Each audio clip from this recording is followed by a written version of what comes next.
So hello and welcome back to another episode of Things For Us. It's a lovely, very spring day today. So I thought we'll go out for a bit of a drive in the Figaro. Now this is technically my second drive in the Figaro. I did go out this morning, get a little bit of fuel in it, and I didn't bother recording that. I thought we'll come back and I'll do a little separate drive locally and we'll go and see and get some first impressions of this car really. So first thing I want to point out is there is a reason why I haven't put the roof down. And we have put the roof down. It does work fully. The mechanical one does take, you can do it with one person, better with two. But last time I filmed a car with the roof down, you couldn't hear what I was saying because my microphone just picked up a lot of the wind noise. So we're going to keep the roof up for that reason today so you can actually hear what I'm saying. So for my very limited time with the Figaro, what can I tell you about it? What are my sort of overall impressions? Well, it's a very, very charming little car. It's not very fast. It doesn't handle that well. It's a little bit noisy when you get sort of 50 or 60 plus. But it's such a charming little car to drive. I absolutely love this car. And seeing why my partner, when she drove home, said she really liked it and we enjoyed it. It does seem to do everything normal. It sort of goes in a straight line, brakes in a straight line, and going corners okay. I have had to remove one of the rear mud flaps because one of the screws have come out of there and the backing of it is bent a little bit. It's like a little metal backing for it. So I'm going to have to research that and possibly get a new mud flap. It's like riveted onto the mud flap, so I'll have to see. But overall, that's the only thing I had to do. It still feels really nice to drive. I mean, even coming up this quite steep hill here, it's not absolutely massive of power. It's not going to ever compete with a Lamborghini or a Ferrari, but nor is it that slow that it's absolutely unusable. And I have already noticed that around sort of just under 3,000 revs the turbo kicks in, because I put my foot down a little bit this morning coming out from the fuel station. I was going up to about 50 from a 30 zone. And I thought, I'll just put your foot down a little bit, see what I can do, get up to 50.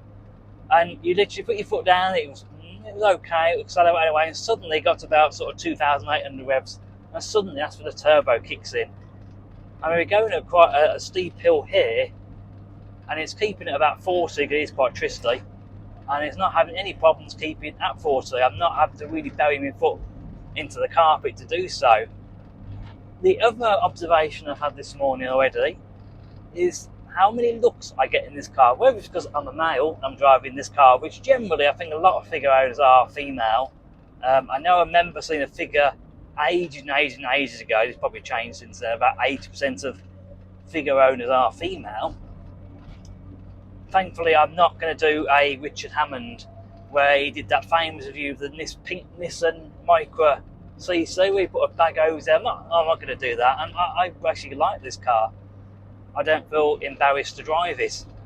It's a very charming little car, and probably that's the word I would use to describe this above anything else, charming. It's just a lovely car to drive. It's so easy with the auto box.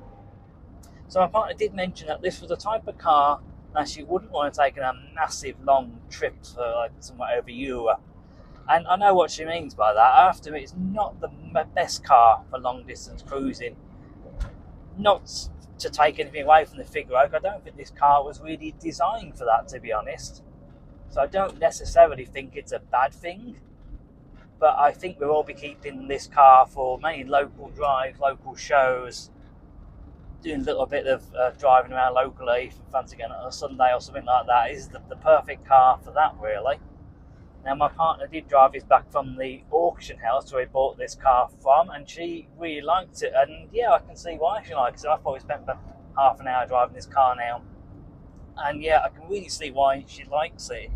A lot of character, getting a lot of looks, and really for the money that we pay for this and the money that these cars are worth, yeah, I can see why they're actually quite a good buy for people. As already mentioned in one of my last videos, I did an update video on the Figaro.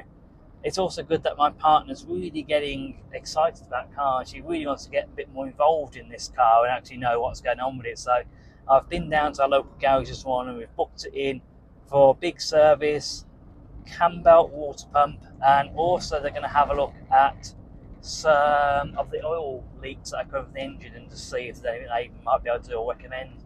So that's towards the end of this month. So we won't be using the car too much anyway, because we want to get a nice big service. But it hasn't been out the barn for a little while now, probably the best part of a month or two now, really. So probably about 6 weeks. Yeah, probably 6 weeks it's really been out the barn, actually on the road. So decided today to get it out. It's a nice day. Give it a little bit of work, go and get some fuel in it, and do a little video for you guys, really.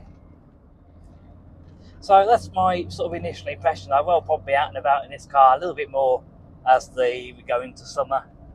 Might be nice to go and take a couple of the cars out. We're probably going to take this and the SLK, I reckon, a nice pair to take to a car show. So my partner will be in this car, I'll be in the SLK as well. So as the summer comes around, we're going to a few more shows, and that'll be a nice little pair to take to some local car shows. So that's just a little bit of a brief overview of how I feel about this car. I really like this car. I can see why there's such a following for these cars as well. It's a bit like the Alpha.